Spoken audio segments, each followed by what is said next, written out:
வணக்கம் மாணவர்களே.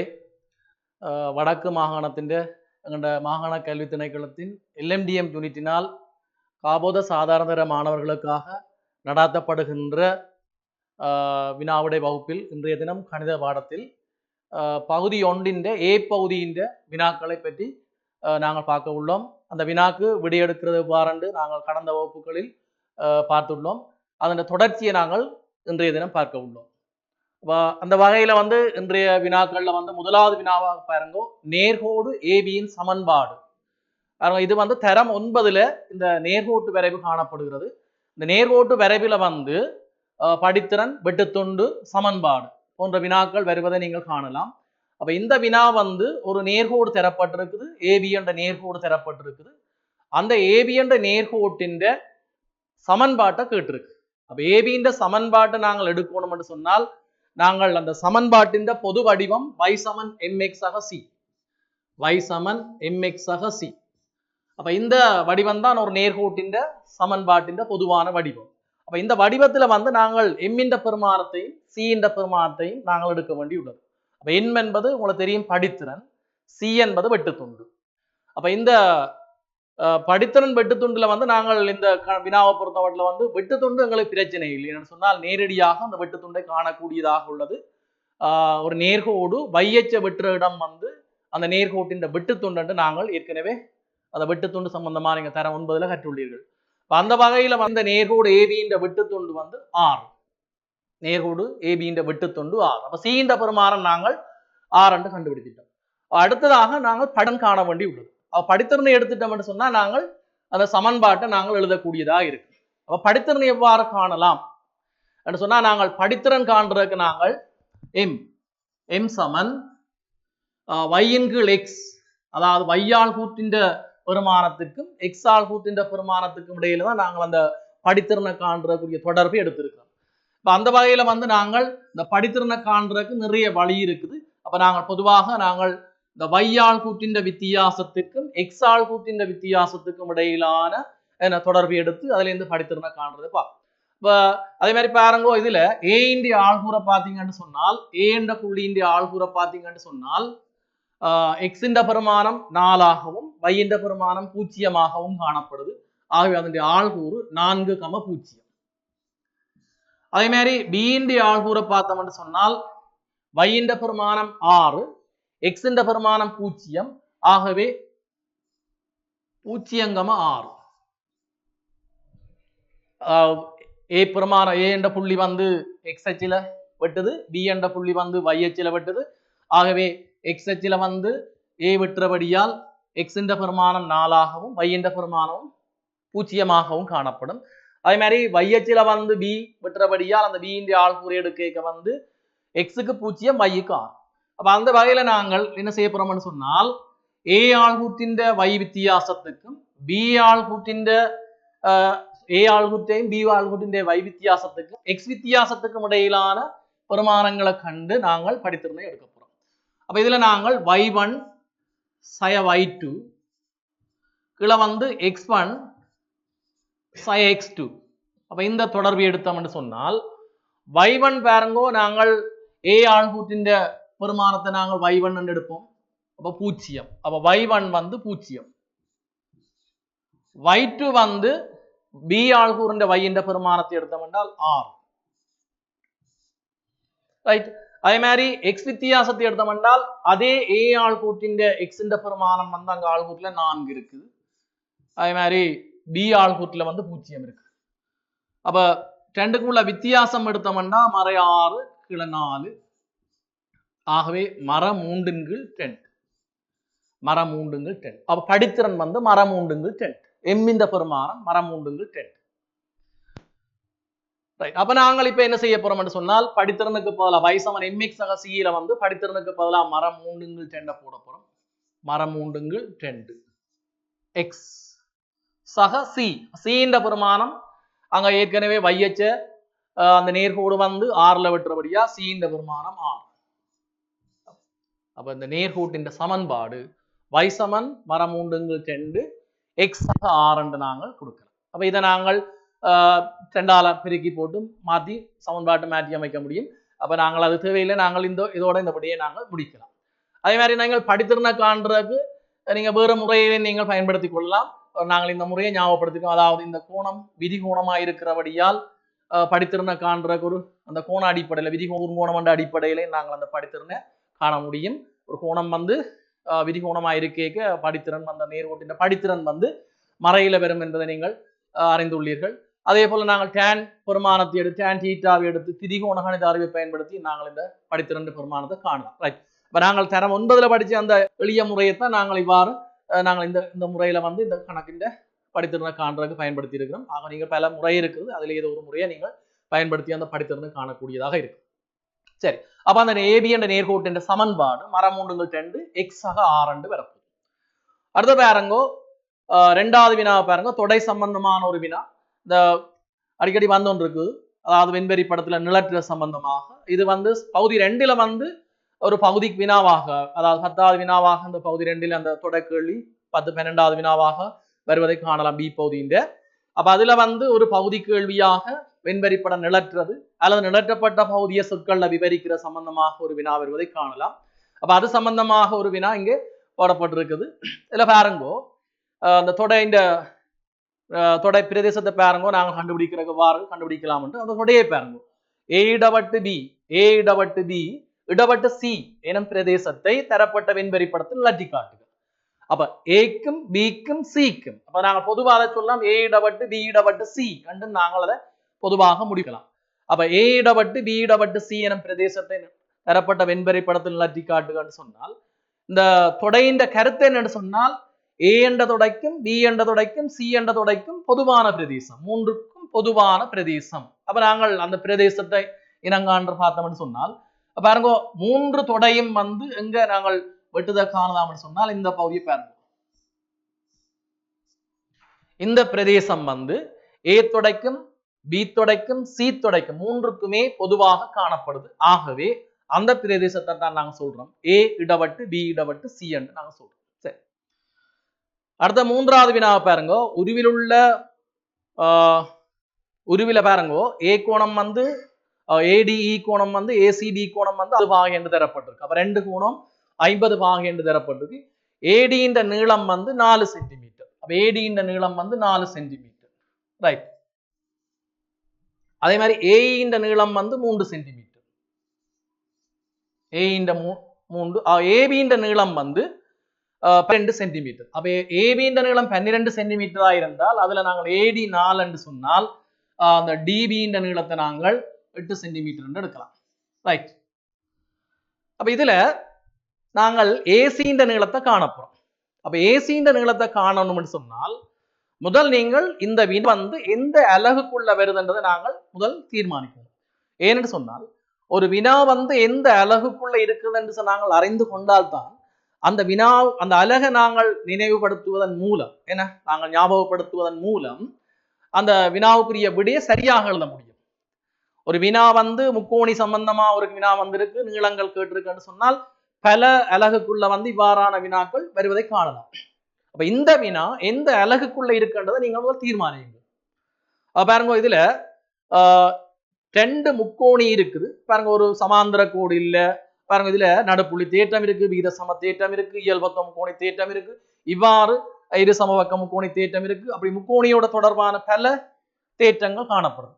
அதுக்குள்ள வந்து இந்த வினா வந்து எந்த விடயத்துக்குள்ள வரும் என்று பாத்தீங்கன்னு சொன்னால் சமாந்தரம் இல்லை. அப்ப நடுப்புள்ளி தேற்றத்தை நாங்கள் சமனண்டும் எடுக்கலாம். ஆகவே விகித சம தேற்றம் பயன்படுத்தலாம்.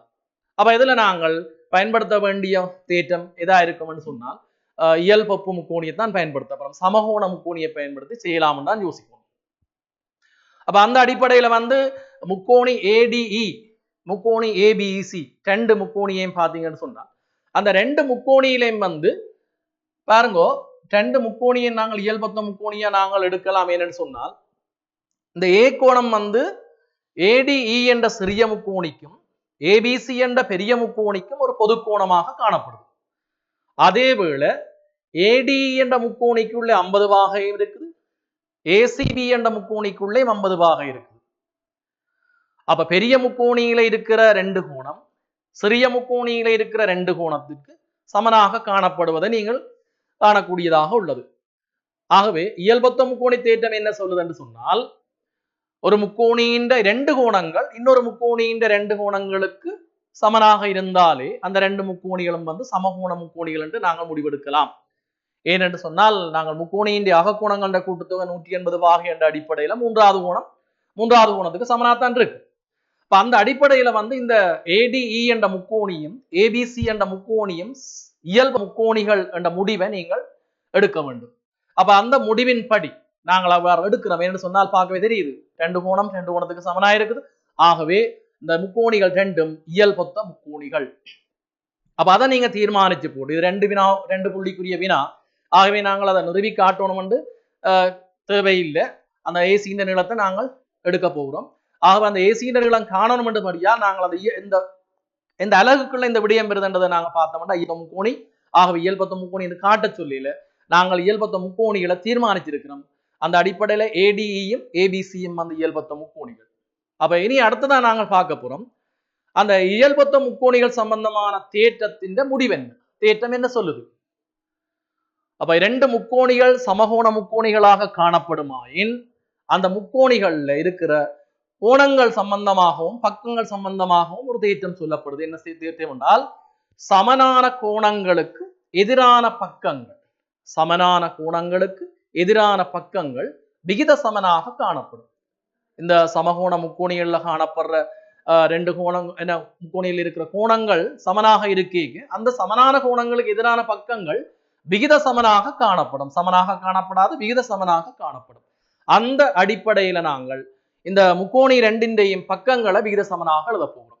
பாருங்க, உங்களுக்கு என்ன இலகுவாயிருக்கும் பாருங்க. இந்த 3வது கோணத்தை நாங்கள் எது சின்ன முக்கோணியிலையும் பெரிய முக்கோணியிலையும் இதுக்கு எது சமன்ன்றதை நாங்கள் தீர்மானிச்சு போட்டு அடையாளப்படுத்தி போட்டு, எப்பவும் ஒரு கேத்திர கணித வினா விரைக்க வந்து அந்த தரவுகளை வந்து தரப்பட்ட உருவில வந்து நீங்கள் குறிப்பதன் மூலம் அந்த வினாவுக்குரிய விடையெடுப்பதுல முக்காவாசி விடயங்களை படத்திலேயே எடுத்துடலாம்.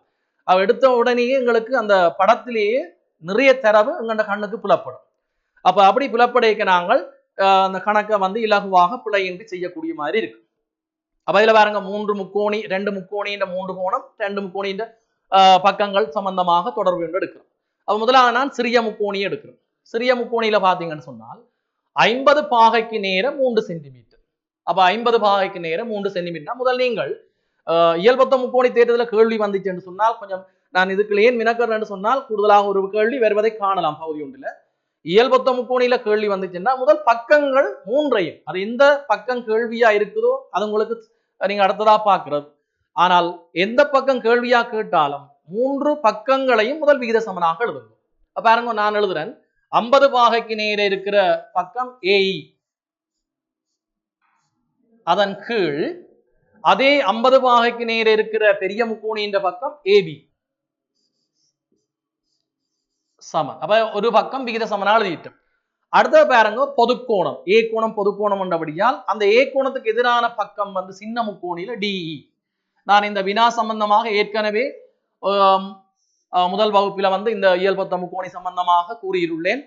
கொஞ்சம் வித்தியாசமான கண்டபடியா இதை நான் எடுத்து காட்டியிருக்கேன். ஆகவே அந்த வினாவை நீங்கள் அவதானிச்சீங்கன்னா சரி. அடுத்த 3வது, அதாவது பாருங்க DE, அதுக்கு கீழே வந்து பெரிய முக்கோணியில BC. சரி, இப்ப 2 பக்கம் விகித சமனா எழுதினால் 3வது பக்கத்தை பற்றி சிந்திக்க தேவையில்லை. ஏன்னு சொன்னால் முக்கோணியின் 2 பக்கம் எழுதப்பட்டா மிச்சமா இருக்கிற பக்கத்தை எழுதிவிட்டாச்சு. அப்ப சிறிய முக்கோணி ADEல AE எழுதி போட்டோம், DE எழுதி போட்டோம். ஆகவே AD மேல வரப்போகுது.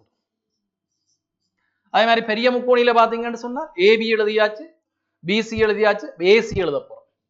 ரைட். அப்ப 3 பக்கங்களையும் விகித சமனாக எழுதி போட்டோம்.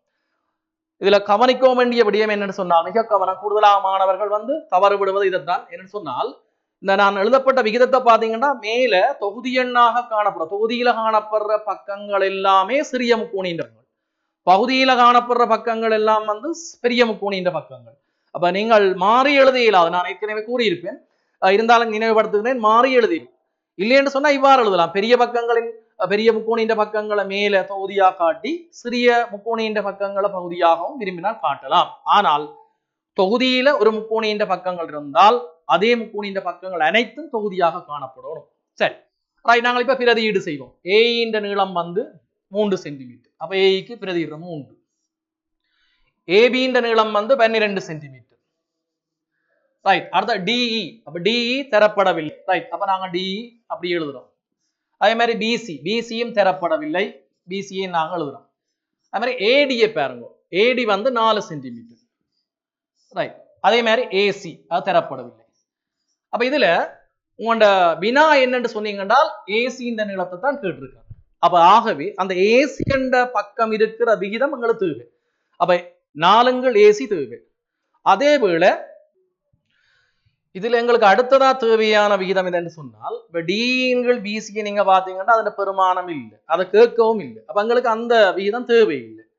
அதே சமயம் நாங்கள் அந்த ஏசியை காண்றதுக்கு ஏசியின் பகுதி பின்னத்துல பாருங்க ஒரு பெருமானம் தெரியும், ஏசி கேள்வி. அப்ப எங்களுக்கு ஒரு தெரிந்த விகிதம் தேவை, அதாவது பகுதியின் தெரிந்த ஒரு விகிதம் தேவை. அப்ப அதை நாங்கள் பார்த்துட்டோம்னா இந்த ஏயின்கள் ஏபியின் பெருமானம் தெரியும், 12 3 தெரியும். ஆகவே நாங்கள் இந்த ஏசியின் நீளத்தை எடுக்கிறக்காண்டி இந்த விகிதத்தை நாங்கள் எடுத்து சமப்படுத்தி ஏசியின் நீளத்தை காணலாம். 3 12 சமன் 4 ஏசி. இதை நாங்கள் சுருக்கிறது. அப்ப இதை சுருக்கி விட்டாலே 4. அப்ப ஏசி சமன் 16 சென்டிமீட்டர். அப்ப ஏசி இந்த நீளம் 16 சென்டிமீட்டர். அப்ப இதை நாங்கள் ஒரு இயல்பொப்பு, அதாவது சமகோண முக்கோணி தேற்றத்தை பயன்படுத்தி எடுத்துக்கணும். அப்ப பாருங்க, இப்படி நீங்கள் இந்த முறையில நீங்கள் தெளிவா அந்த விகிதங்களை எழுதி பிரதியீடு செய்து அதுல எங்களுக்கு தேவையான விகிதங்களை எடுத்து அதை நாங்கள் சுருக்குவதன் மூலம் அந்த விடையை சரியாக எடுத்துக்கொள்ளலாம். அவசரப்பட தேவையில்லை, சரியாக எடுத்துக்கொள்ளக்கூடிய மாதிரி இருக்கும். சரியான அடுத்த வினாவை பாருங்க. 4வது பாருங்க, குறித்த வேலை ஒன்றினை 12 மனிதர்கள் 18 நாட்கள்ல செய்து முடிப்பர். இவ்வேலை ஆரம்பித்து 8 நாட்களின் பின் புதிதாக 3 மனிதர்கள் வந்து இவர்களுடன் இணைந்தனர். அப்ப எனின் இவ்வேலையை எத்தனை நாட்கள் முன்னதாக செய்து முடிப்பர்? அப்ப இது வந்து நாங்கள் தரம் 10 படிச்ச நேர்மாற விகித சமன் என்ற அளவுக்குள்ள நீங்கள் வருவதை காணலாம். நேர்விகித தரம் 9 வந்து நேர்விகித சமன் சம்பந்தமா படிச்ச நீங்கள் தரம் 10 வந்து நேர்மாறு விகித சமன். அப்ப இந்த நேர்மாறு விகித சமன் கணக்குல வந்து இப்ப இந்த கணக்கை வந்து நாங்கள் நேர்மாறு விகித சமன் முறையில செய்யறதை விட நாங்கள் பொதுவாக நீங்கள் கணக்கு செய்ய உங்க பாடசாலையும் படிச்சிருப்பீர்கள். நாங்கள் அந்த வேலையின் அளவை கண்டு மிக இலகுவாக செய்யக்கூடியதாக இருக்கு. பாருங்க, குறித்த வேலையினை 12 மனிதர்கள் 18 நாள்ல செய்து முடிப்பர். அப்ப முதல் நாங்கள் அந்த முழு வேலையின் அளவை எடுப்போம். முழு வேலையின் அளவு. அப்ப முழு வேலையின் அளவுன்னு சொன்னால் எத்தனை மனிதன் எத்தனை நாள்ல செய்யறான்னு பார்க்கலாம். வேலையின் அளவு. அப்ப 12 மனிதன் 18 நாள் வந்து அந்த வேலையை செய்யறான். அப்ப 216 மனித நாள். இதான் அந்த வேண்டிய அளவு. இவ்வாறு ஒரு வினா வருவதை காணலாம் நீங்கள். அப்ப இது வந்து மொத்த வேலையின் அளவு. அடுத்த பாருங்க, இவ்வேலை ஆரம்பித்து 8 நாட்களின் பின் புதிதாக 3 பேர் வருந்தான். அப்ப 8 நாளைக்கு பிறகு வேலை தொடங்கி 8 நாளைக்கு பிறகுதான் அந்த 3 மனிதர்கள் புதிதாக இவர்களோட சேர்றார். அப்ப அந்த 8 நாட்களுக்கு பிறகு சொன்னால் 8 நாட்கள் வேலை முடிஞ்சு. அப்ப அந்த செய்யப்பட்ட வேலையை நீங்க பாத்தீங்கன்னா செய்தா அப்ப செய்யப்பட்ட வேலையின் அளவு எவ்வளவுன்னு சொன்னால், அப்ப ஆரம்பத்துல இருந்தாக்கள் எத்தனை பேர்? 12 மனிதர். எத்தனை நாள் வேலை நடக்குது? 8 நாள் வேலை முடியுது. அதுக்கு பிறகுதான் 3 பேர் புதுசா வந்திருக்கணும். அப்ப ஏற்கனவே இருந்த 12 பேரும் 8 நாட்கள் அந்த வேலையை செய்யப்பட்ட வேலை வந்து 96 மனித நாள் வேலை. அப்ப 96 மனித நாள் வேலை நடைபெற்று முடிவடைந்தது. 216 மொத்த வேலையின் அளவு மனித நாட்கள். அதுல வந்து 8 நாட்கள் செய்யப்பட்டிருக்கு 12 மனிதர்களால. அப்ப 12 மனிதர்களும் 8 நாட்கள் செய்த வேலை 18 96. அப்ப 216 மனித நாள் வேலையில 96 மனித நாள் வேலை போனால் எஞ்சிய மனித நாள் வேலையை நாங்கள் பார்ப்போம். எஞ்சிய செய்ய வேண்டிய மனித நாள் வேலையை பார்ப்போம். எஞ்சிய வேலையின் அளவை நீங்க பார்த்தீங்கன்னு சொன்னால்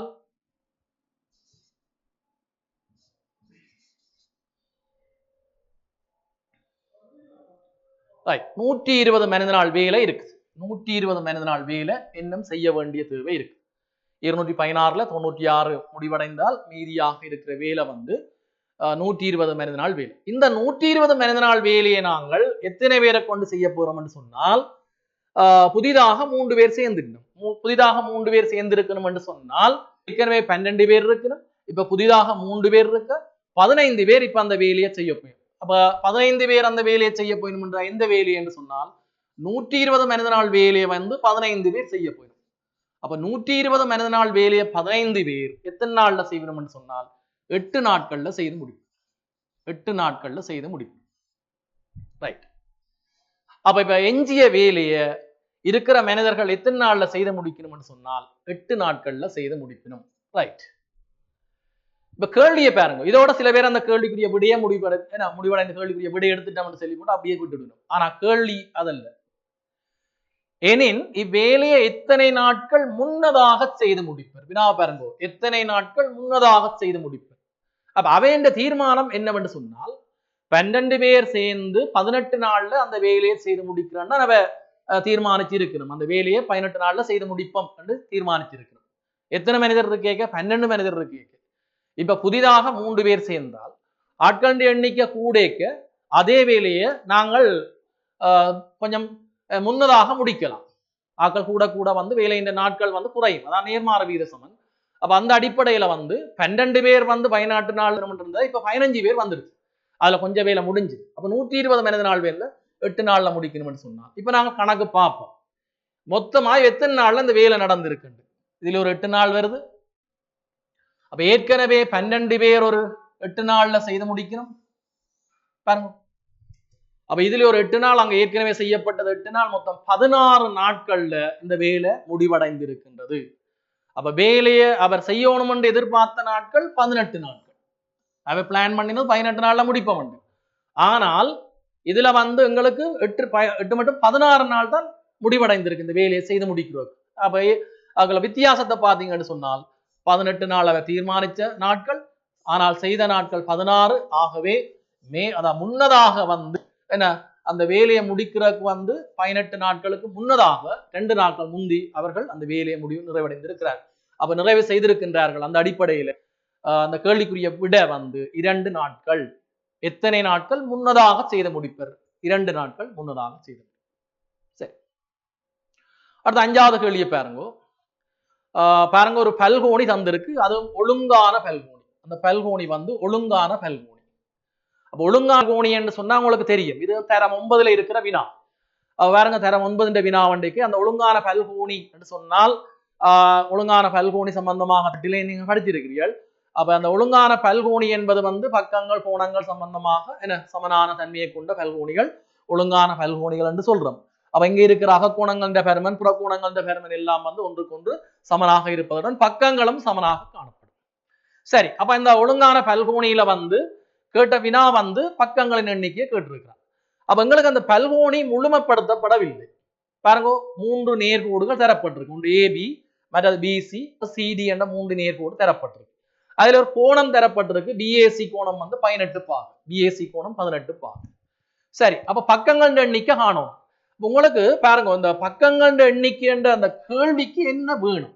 இப்படித்தான் ஒரு கேள்விக்கு விடை எடுக்கிறது. அதாவது ஒரு வினா வந்து வெறேக்க அந்த வினாவுக்குரிய விடை எடுக்கிறதுக்கு எங்களுக்கு என்ன தேவை இருக்குன்னு பார்க்கணும். என்ன தேவை, அந்த தேவையை நாங்கள் எடுத்து போட்டு அந்த தேவையில வந்து எது எது எங்களுக்கு இல்லாமல் இருக்கும் அதை கண்டுபிடிச்சு அந்த தேவையை நாங்கள் நிறைவு செய்து விட்டோம்னா அந்த வினாவுக்குரிய விடை வந்து சரியா வந்து. சரி, பக்கங்கள் எண்ணிக்கை காண்றதுக்கு எங்களுக்கு என்னென்ன தேவை என்று நாங்கள் தரம் 9ல படிச்சோம்னு சொன்னா பக்கங்கள் எண்ணிக்கை சமன் 360 பாகையின் கீழ் ஒரு புறக்கோணம். என்ன அது நீங்கள் ஏற்கனவே படிச்சது. ஒரு கோணம் 360 பாகையின் கீழ் ஒரு புறக்கோணம். 360 பாகை என்றது எந்த ஒரு பல்கோணியினதும் புறக்கோணம் கண்ட கூட்டுத்தொகை 360. ஆகவே அது மாறிலியாக காணப்படுதுன்னா 360 எங்களுக்கு பிரச்சனை இல்லை. அப்ப எங்களுக்கு தேவையானது என்ன? ஒரு புறக்கோணத்தின் பெருமன் வந்துச்சு என்று சொன்னால் நாங்கள் பக்கங்கள் எண்ணிக்கையை காணலாம். அந்த வினாவுக்குரிய விடையை நாங்கள் எடுக்கலாம். சரி, அப்ப இப்ப எங்கண்ட நோக்கம் ஒரு புறக்கோணத்தை கண்டுபிடிக்கிறது. அப்ப ஒரு புறக்கோணம் என்றது எங்க இருக்கும்? ஒரு பல்கோணியின் என்ன ஒரு பல்கோணியில வந்து என்ன அகக்கோணம் புறக்கோணம் இருக்கும். அகக்கோணமும் புறக்கோணமும் வந்து ஒரு நேர்கோட்டின் அடுத்துள்ள கோணங்களாக காணப்படும். அப்போ எங்களுக்கு புறக்கோணத்தை காண்றதுக்கு ஒரு அகக்கோணம் தெரிஞ்சது என்று சொன்னால் ஒரு அகக்கோணம் தெரிஞ்சேன்னு சொன்னால் எங்களுக்கு புறக்கோணத்தை காணலாம். ஏன் 180ல இருந்து கழிச்சு விட்டோம்னா சரி. சரி, இப்ப நாங்கள் எங்களுக்கு இப்ப பூரணப்படுத்தப்பட்ட பல்கோணியா காணப்படுறது இந்த ஏபிசி என்ற முக்கோணி. அந்த ஏபிசி என்ற முக்கோணியில இருக்கிற அந்த உங்களுக்கு தரப்பட்ட அந்த பல்கோணியின் ஒரு கோணம் தான் முழுமையான கோணமா இருக்குது. இது பி கோணம். மற்றதெல்லாம் வந்து நாங்கள் முழுமைப்படுத்தப்படாமல் இருக்கு. ஏன்னா அந்த பல்கோணி தெரியாது, எந்த பல்கோணி என்று 5 கோணி 6 கோணி 7 கோணி தெரியாது. ஆகவே எங்களுக்கு அந்த பல்கோணியில முழுமையாக தெரிகிற கோணம் பி. ஆகவே இந்த பி என்ற அகக்கோணத்தை நாங்கள் கண்டுபிடிச்சிட்டோம் என்று சொன்னால் அதோட வார புறக்கோணம் பக்கத்துல வரும். ஆகவே அந்த புறக்கோணத்தை எடுத்து 360 பிரிச்சு விட்டோம்னா பக்கங்கள் நினைக்க வரும். சரி, இப்ப பாருங்க, இந்த எக்ஸ் எப்படி கண்டுபிடிக்கலாம், அதாவது அகக்கோணத்தை எப்படி கண்டுபிடிக்கலாம்? அடுத்த வழியை பாருங்க. இது ஒழுங்கான பல்கோணி என்றபடியால் பக்கங்கள் ஒன்றுக்கொன்று சமனாக காணப்படும். ஆகவே நாங்கள் ஏபி பிசி என்பன ஒன்றுக்கொன்று சமன், சிடி எல்லாமே பக்கங்கள் சமனாக காணப்படும்.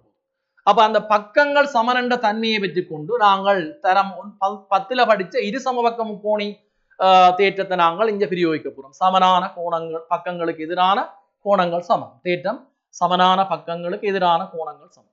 பாருங்க, இது 18 இது 18 சொன்னால் கட்டாயம் வந்து இது 18 பாகையாக விரைக்க எங்களுக்கு எக்ஸ் என்ற பெருமானத்தை கண்டுபிடிக்கலாம். அப்ப எக்ஸ் என்ற பெருமானம் எத்தனை பாகையா வரப்போன்னு சொன்னால் 18 18 36 கூணா எங்களுக்கு தெரியும். முக்கோணியின் அகக்கோணங்கள் கூட்டத்துக்கு 180. அதுல இருந்து நாங்கள் 36 கழிக்கிறோம். 36 நீங்க கழிச்சு விட்டீங்கன்னு சொன்னால் 144 பாகம். அப்ப இந்த எக்ஸ் இந்த பெருமன் வந்து 144 பாகம். எக்ஸ் இந்த பெருமன் வந்து 144 பாகம். சரி,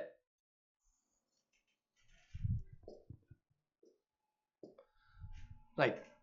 144 பாகம். சரி, இப்ப எங்களுக்கு இது 144 இது 36 வரப்போகுது. ஏனென்றால் நீங்க புறக்கோணம் அகத்தேர் கோணங்கள் கூட்டுதே சமன் எடுக்கலாம். இல்லை என்று சொன்னால் முக்கோண நேர்கோட்டில் இருக்கிற அடுத்துள்ள கோணங்கள் கூட்டத்தை 180 பாகை என்றதை வச்சுக்கொண்டு அந்த கோணத்தை கண்டுபிடிக்கலாம். அப்ப இது பாருங்க, 144 என்றால் இது 36 பாகை என்று வரும். அப்ப இப்ப புறக்கோணம் கண்டுபிடிச்சிட்டோம். அப்ப இப்ப புறக்கோணம் தெரியும், புறக்கோணங்கள் கூட்டத்தை 360. அப்ப 36ஆல இந்த 360 பிரிச்சு விட்டோம்னு சொன்னால் 10 பக்கங்கள். அப்ப இது வந்து ஒரு தசகோணியாக இருக்கும். 10 பக்கங்கள். பாருங்க, கேள்வி வந்து பக்கங்கள், ஆனால் என்னென்ன விடயங்களுக்குள்ள பாருங்க நாங்கள் போயிருக்கிறோம்னு சொல்லி ஒழுங்கான பல்கோணி என்ற பக்கங்கள் சமனன்றதுக்குள்ள போயிருக்கிறோம். இரு சமபக்கம் கோணியை பயன்படுத்தி இருக்கிறோம்.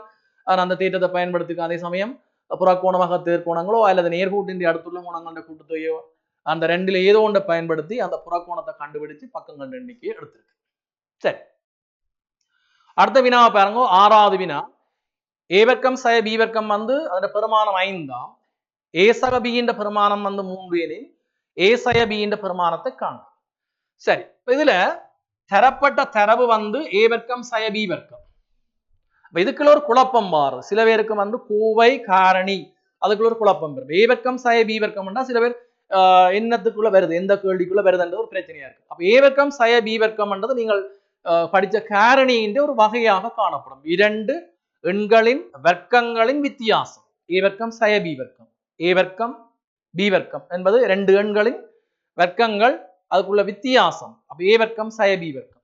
அப்ப அந்த காரணியின் அறிவை பயன்படுத்தித்தான் நாங்கள் இந்த வினாவுக்கு விடை எடுக்கிறோம். ஏ வர்க்கம் சய பி வர்க்கம் என்றதை நாங்கள் பார்த்தோம் என்று சொன்னால் அந்த காரணி ஏ சய பி ஏ சக பி. அப்ப நாங்கள் 2 காரணியை ஒருக்கா கூட்டுறோம், ஒருக்கா கழிக்கிறோம். இதான் வந்து அதன் காரணி காணப்படும். ஏ வர்க்கம் சய பி வர்க்கத்தின் காரணியாக காணப்படும். அப்ப இதுல வந்து எங்களுக்கு தரப்பட்ட தரவுகளை நாங்கள் பிரதியீடு செய்யப்படும். ஏ வர்க்கம் சய பி வர்க்கத்தின் பெருமானம் 5 என்று தரப்பட்டிருக்கு. ஏ சய பி என்ற பெருமானம் தான் கேள்வி. அப்ப நாங்கள் ஏ சய பியை வச்சோம்.